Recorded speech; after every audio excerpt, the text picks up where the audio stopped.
I'm so overwhelmed with gratitude. I can't believe it. I can't believe it.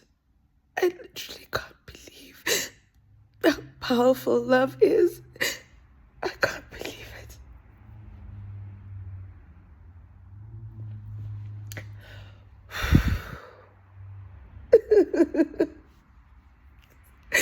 This is insane.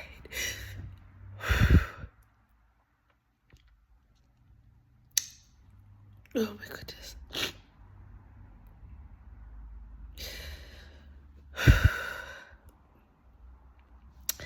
You know, this week started very difficultly, if that's a word, whatever.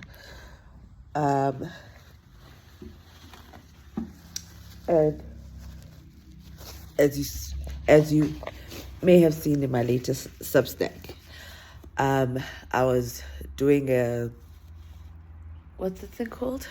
A funding document.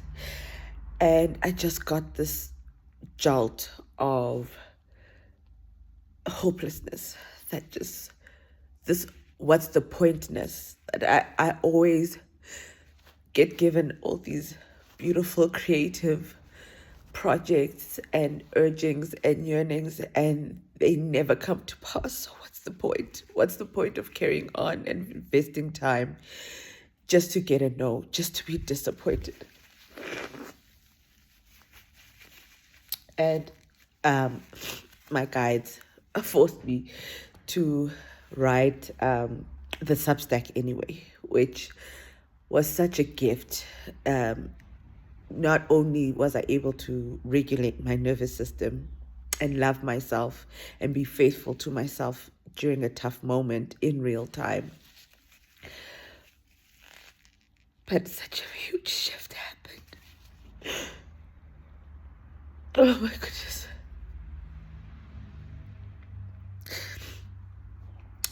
So one of the things that I've been, one of the questions I've been unpacking is, what do I want for my life? As I shared in my Substack, I've realized, Quentin made me realize that anytime I've conjured up something big, like our wedding or going to Zanzibar or moving to Italy, it's because I've wanted it, not because I've needed it. And that I had conviction, like nothing could deter me once I had decided that this is the thing I want. And Quentin asked me, so what do you want for your life? Yes, you are able to conjure experiences, but what do you want as your life? And that question freaking it bamboozled me, but I had to answer it. And I finally answered it and said, I want a life marked by creativity and creative experiences where I get to live out my values of spreading beauty and Ubuntu in the world, creating a world that is more loving, more belonging, more connected, more Ubuntu basically. And I want to do that with people, places, things, nature, however I am able to translate the gifts of creativity that I've been given and create the conversational and experiential platforms for Ubuntu and beauty and love. Yeah. So I finally was able to articulate that this week. And then I had a lunch yesterday with a beautiful friend that I have not seen since 2018. We haven't seen each other. The lunch it wasn't even going to happen type of thing. I got sick, but I was like, I have to go on this lunch.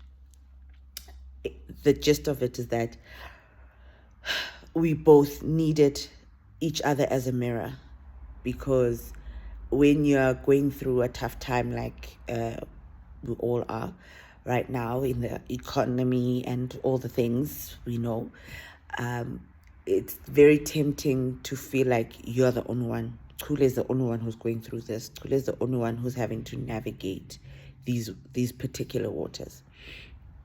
And so sitting opposite each other, we realize that time and time again, God has come through for us. Like time and time and time again. Like, how dare we doubt the goodness of God? Because we don't have any evidence to prove that's true. We don't have it. We don't have any evidence to prove that life isn't good. That we don't get what we want.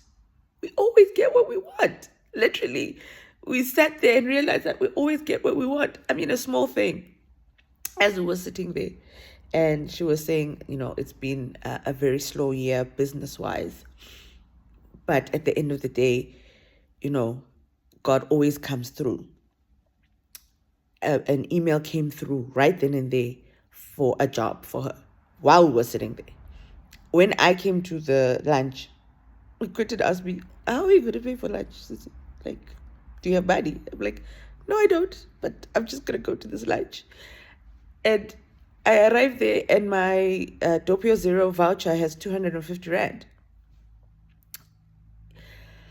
I don't know how to express this. Anyway, so yesterday I'm on a call with someone. One of the things that I've been crying to God for is that I have not had someone to hold my hand and walk a journey with me.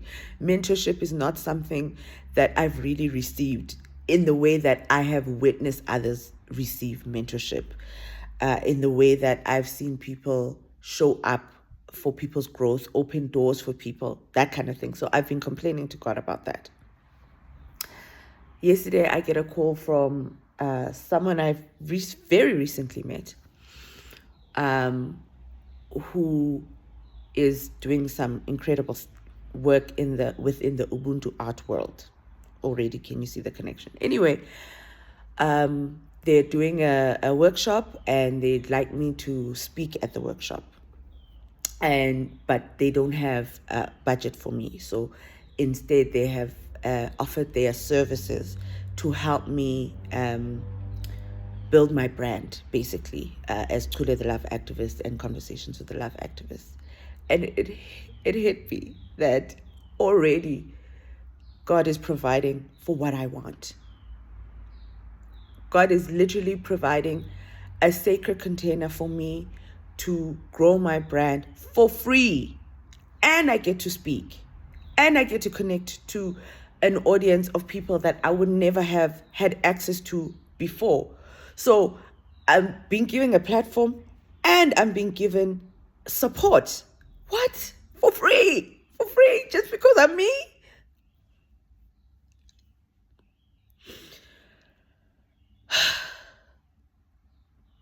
It really is a miracle season. Like, it's really a miracle season. I mean, another friend told me about the fact that they are now moving into their own place after being in financial turmoil for so long. All these things happened yesterday. It really is a miracle season. I don't know how to articulate everything that's just in my heart, and I probably won't even post this, but I just had to place this monument today on the 25th of July, so that when things are unfolding later, I called it. I called it today. When I'm getting a residency and I am now speaking all over and I'm literally living out my creative purpose, remember this day that I called it out on the 25th of July 2026.